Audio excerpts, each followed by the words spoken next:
have more, you can keep filling in as I'm talking. The workshop that you're in is energy management.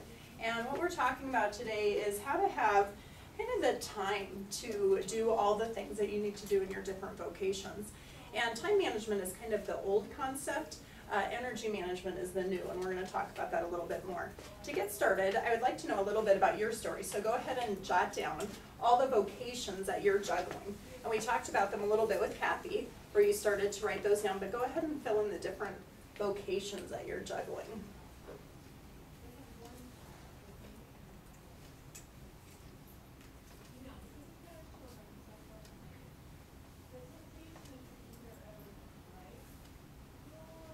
All right, and let's just hear a few of those. What vocations do we have in here? Stay-at-home mom. Okay, mom. Yeah. Manager of the house, CEO of the house. Work. Okay. Wife. Wife. School. A student. Good. Daughter. Daughter, yes. Friend. Friend. Church member. Good. Sunday school teacher. A neighbor. Perhaps. A grandmother. An aunt. A sister. Sister.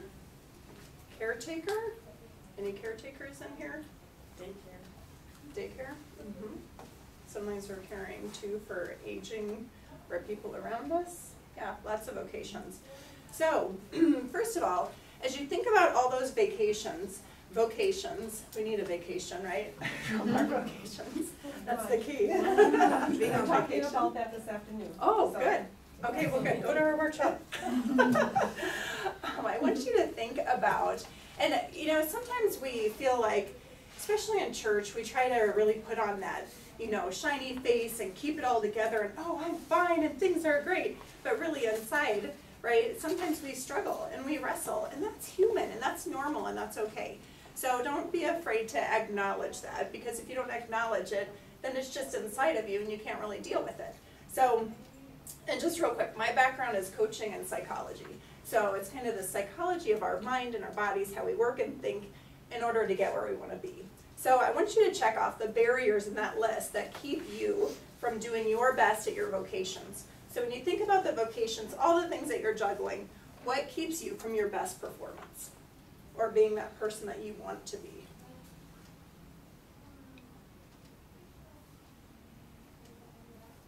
And you can add your own if I didn't quite cover your pet, your pet barrier.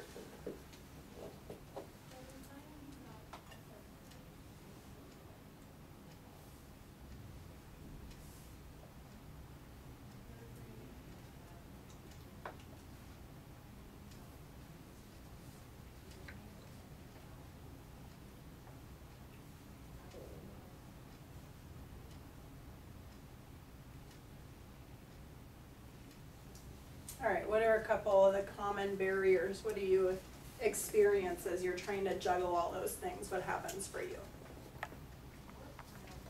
Moody, irritable. Moody and irritable? Yeah, mine is impatience and critical. Sometimes just don't have enough energy. Yeah, you're out of energy. You're just physically depleted of energy.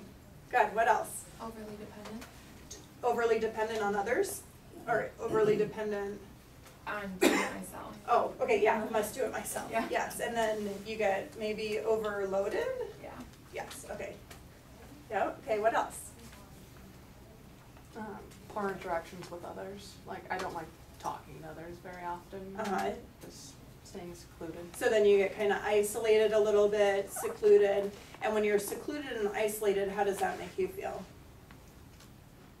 It makes me feel a little happy because I don't have to interact, but then it makes me feel just left out. Yeah, so it's good at first because you need it for your own space, but then eventually you can feel kind of left out and lonely maybe a little bit. Okay, good. What else? Poor time management. I always think I have plenty of time. Yeah. So I put it off and I do other things, and then all of a sudden I realize, oh my gosh, it's gotta be done. Yeah. You know, like within the next half an hour. Okay, so a little bit, so you feel like you have plenty of time, and then the time management piece creates maybe some stress or some panic or a little emergencies, fires, right? Yes. Okay, good. Anything else? I I didn't see the one on there, and I just kinda thought about it, depression. Depression, yeah, absolutely. Where you kind of sink into that place where you're just feeling a little bit hopeless or overwhelmed or overloaded, right? It's a big one. Yeah, and these things are normal and natural. We are human, right? And of course there's the old man that we're constantly trying to shift out of, but we're human beings. We're creatures with feelings and emotions, and those things happen. So that's normal. And the reality is we want to be who God made us to be, so we want to stay out of that place as much as possible, right? So that's what we're going to talk about. Go ahead and flip your page. So what's happening? Why is that going on? Like I was saying with the old time management, that was like the Stephen Covey era where it was about prioritizing and analyzing and whatnot, which is good, and it had a lot of valuable things there, and we still talk about those things today. But today, there's some different things going on. There's a lot of overwhelm. The overwhelm is that there's so much with the internet, with our phones, with our apps. There's an overload of information. And the overload of information creates a lot of overwhelm. And the overwhelm just creates these feelings, and we get paralyzed with all the things that we're trying to juggle. How many people deal with too many emails? How many people deal with too much information? How many people deal with too long of a list? Yeah, it's just overwhelm, right? Isolation. Even though in our current society, we actually are more connected with people all over the world. You can Skype and talk to someone in a different country. You can pick up the phone and talk to your mom or to your daughter or whatever, right? We have more connectivity than ever before, but yet we are more isolated than ever before because we're busy, so people shore up to themselves to try to take care of things, and we're not connecting. We're not doing coffee with that girlfriend. We're not sitting down and actually having that eyeball conversation with our kids. So we're becoming more isolated, which then can be more discouraging, like you were saying. Frustration. Frustration is another common thing that's going on because we have, things are changing at a faster speed than ever before. And I always talk about when you were in high school, you set up certain structures, you had certain friends, certain things that worked for you.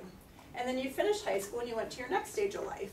And typically the structures that worked for you in high school didn't work for you in the next stage of life, whether that was college, whether you got married, whatever, and then you moved to your next stage of life. And sometimes we try to keep the same environments and structures as we set up a long time ago, and we pull those into our future, and they're not working anymore. And that creates frustration. When we're trying to do things that we used to do, no longer work, and then we feel frustrated. Does that make sense? Has anyone ever experienced that? Okay, so that's another thing we're going to talk about. And then the last thing is disappointment. We just feel disappointed.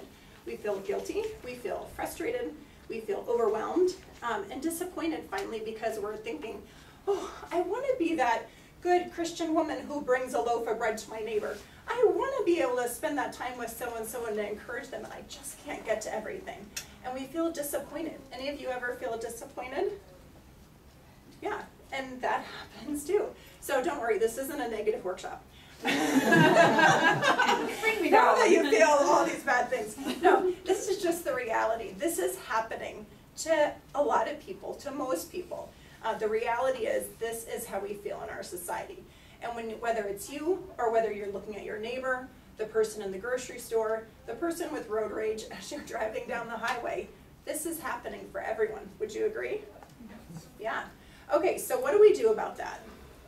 So first of all, the Bible actually talks about time management, and really I would say the Bible talks about life management, how to manage our life. And Kathy obviously began to touch on that, but Psalms 90, this is actually from the Living Version, teach us to number our days and recognize how few they are. Help us to spend them as we should. What does that mean? How does that filter how we spend our days? If we were thinking about the brevity of life, that we would want to do the most valuable things that we can with the time that we are given. Right, yeah. That as you look at your scope of life and your days, you are more selective around what you're doing or what you're not doing. I always say when you're goal setting, if you look at, I have 1 year to do all of this, you do more in a day than if you go, well, at some point I want to do this, right? Or think about it back in school terms. If you know that you have to read an entire book by the end of a semester, don't you usually get more done if you break that out and you go, okay, I need to read 100 pages every week, right? Versus if you're like, I'm just gonna read as much as I can. By the last week, you're like, man, I have 500 pages to read this week, right? So when you measure your days and you plan it out, we usually do more, and we do more specifically what we need to do. And so that is what that is talking about there. So number our days, recognize how valuable and few they are. And then Ephesians 5, Paul gives us a little tip on how to do that. Bottom line, he says that you need to analyze and you need to prioritize. And I know, not rocket science, because that's in the old time management stuff, but let me give you a new filter to put that through. So first of all, we want to analyze our lifestyle. So like Kathy was talking, this is a little trick in making our to-do list. I'd like you to remake your to-do list right here on the side. Only as you're making it, I want you to prayerfully think before you make your to-do list. I want you to think in your mind, Lord, this is your week. This is your day. This is your weekend. Thank you for my life. Thank you for all the things that you've given me. Help me to do your priorities and your things, not my things. And then remake your list, okay? So just keep praying that in your mind as you remake your list. And then go ahead and make your list, honestly, for next week. Just see if anything changes. Maybe it won't.